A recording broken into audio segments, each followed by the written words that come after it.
Okay, so I've got a 6 maps view of our site, which is 23 to 33 Mary Street, and also Google Maps, which I'm really just going to look at to get an idea of all the features around the site.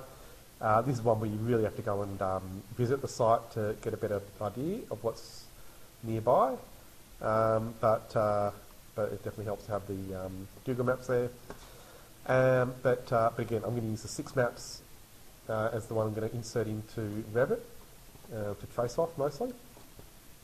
So using the Snipping Tool, which I'll just have to, I might close that and then start up again in case you haven't seen it before. Snipping Tool built into Windows. Then we can just click New and then make sure when we're capturing this that we capture the whole visible area, especially including the scale bar, which you can see down the bottom left there from 0 to 10 metres. And that's really important that we have that scale bar. And then I'll save as and make another folder for you. So I'll make a, what are we going to call it? Mary Street. Yeah, Mary Street. Surrey Hills folder. And save that satellite image. So we're going to call it Mary Street 6 maps. Satellite.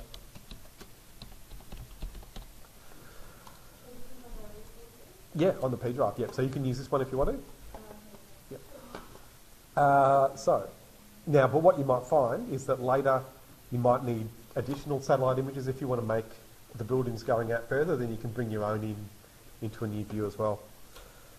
So here I've got a file that I was working on for something else, so I'm going to go and make a new project, this time on the File menu, File New Project. So which template do you always use? Exactly, yeah, always architectural. You're really creating a lot of work for yourselves if you use a different template. I wish they'd just take them out because you won't ever need to use them except for architectural. Or when you make your own, of course, use that. Okay, so we've got a new file, and then again, we're going to go to the True North view first up, go to Insert tab, and then click Image.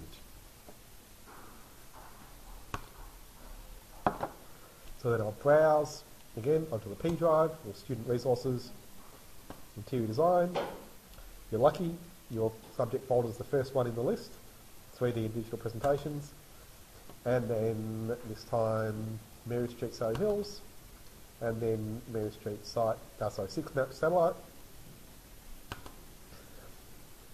And then again, clicking just to place that roughly in the middle of all of those elevation views. Centered. I'm going to zoom into the scale bar and then make sure the image is still selected. And click the scale button. Click on one side of the scale bar and then go to the other. And then type in the size it should be, which is of course the measurement we can see there on the right, 10,000 or 10 metres. Yes, exactly, yeah, that's right. Up the top there. So now I'm going to drag that again so that it's still centred, or so that it's centred again now inside my... Oh, it's hard to see them with the image there, but if you move it to the side you can see them there. So when we're dragging, we're just trying to get it to be centred inside those 4 arrows. So you sometimes have to zoom in and out just to see them.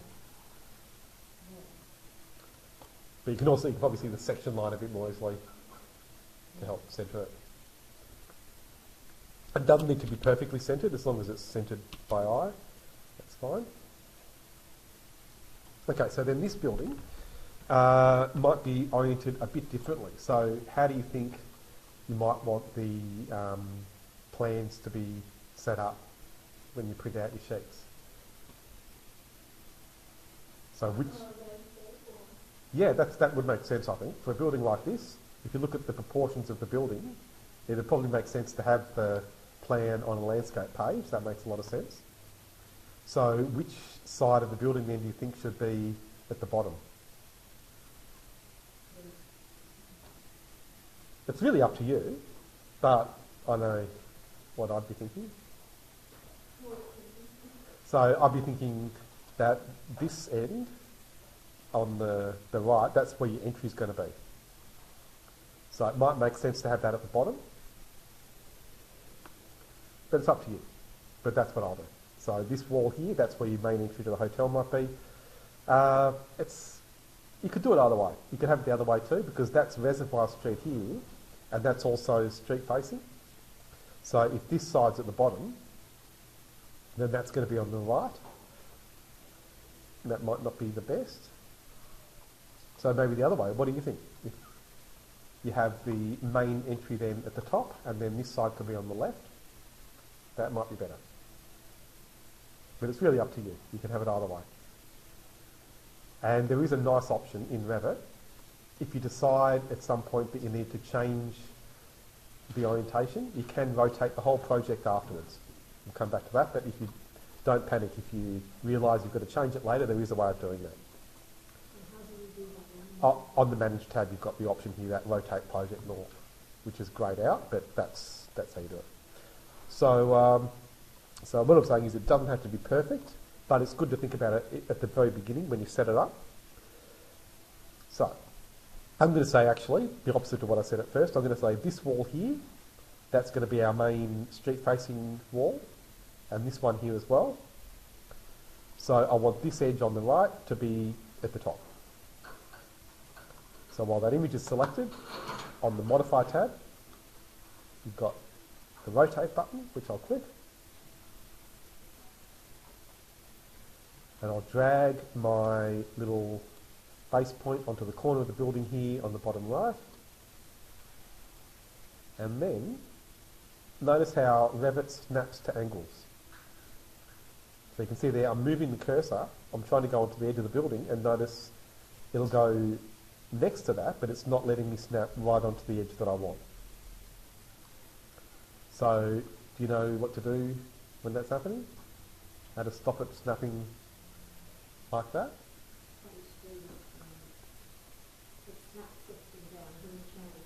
Oh, yeah, there are a few different options. So you can use snap overrides, or you can just try pressing the tab key. In this case, it's not working, so type SN, which is snap to nothing, or snap to none. Or can be snap to nearest, I think, but in this case, it's going to do what we want. So there you can see now, wherever I move the cursor, that's where it's going to go. And that way I can snap to the side of the building, and then bring it around, and it ends up being 2.17 degrees. You have to snap on that line up there though. You snap from there to there. So from...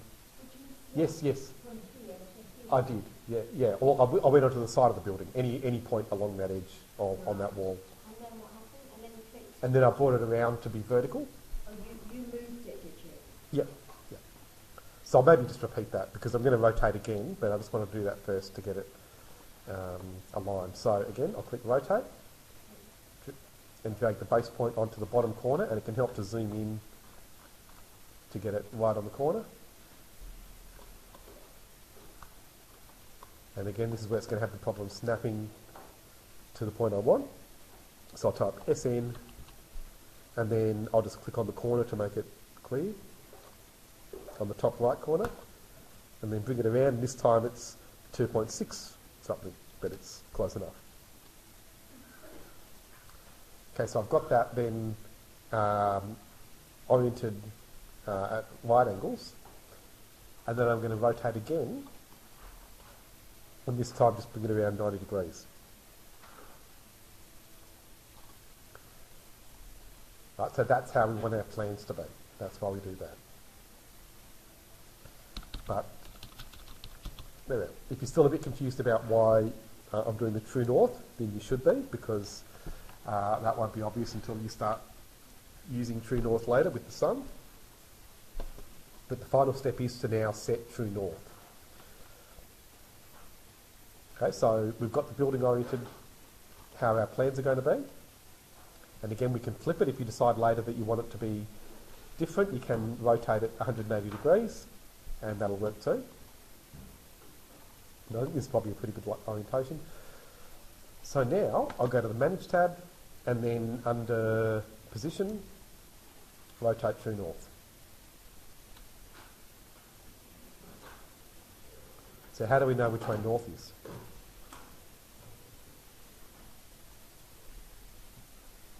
Think about how the satellite image was before. The side of the image faces north. Does that make sense? So the satellite image before, I'll just bring it up again. The satellite image is oriented to north. That's north, that way? Yeah, north is up. So the side of the screen is pointing to north. So that means the side of this image, right, the bottom edge or the top edge, is pointing to north. So I can drag that base point onto the corner, snap to the other corner, and then bring it up so that it's pointing up. So we're going from the bottom edge and then taking it to point up. It's difficult when you explain it, but once you do it a few times, it'll make more sense. And so now, the image is how it was, right, oriented to true north, but then these are all the same as they were. And just to make it really clear, I'm going to draw some reference planes, now tracing the edge of the building, and we've got to be a little bit careful here to get it to snap. So you can see there it's trying to do what it was before, but it will snap to the image, which is a nice thing that it does.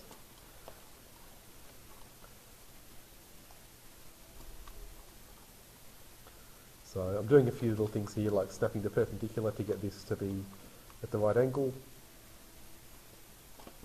And what I'll also do is copy the reference planes that I've already drawn to save me having to snap again to that unusual angle. And then there we are. So what I was going to show you there is if I go now to the ground floor plan,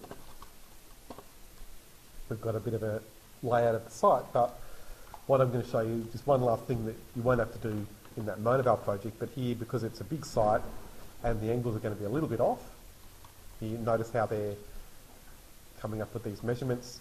I'm just going to round those off. So I'm going to make this 90, and then do this the same over here, 90, and then that one 180,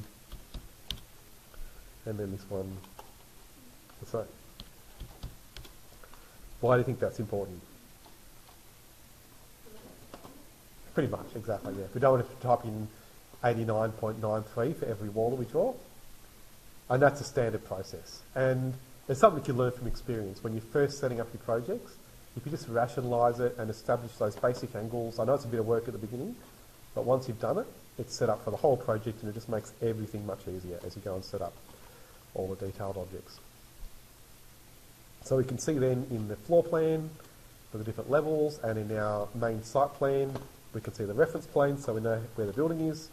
And then in our true north view, we've got those reference planes, of course, but then also we've got the satellite image, which we're mostly going to use to get things like the street pattern, but also those neighbouring buildings. And that's a really important thing for a project like this. So I'll give you some time to try that as well.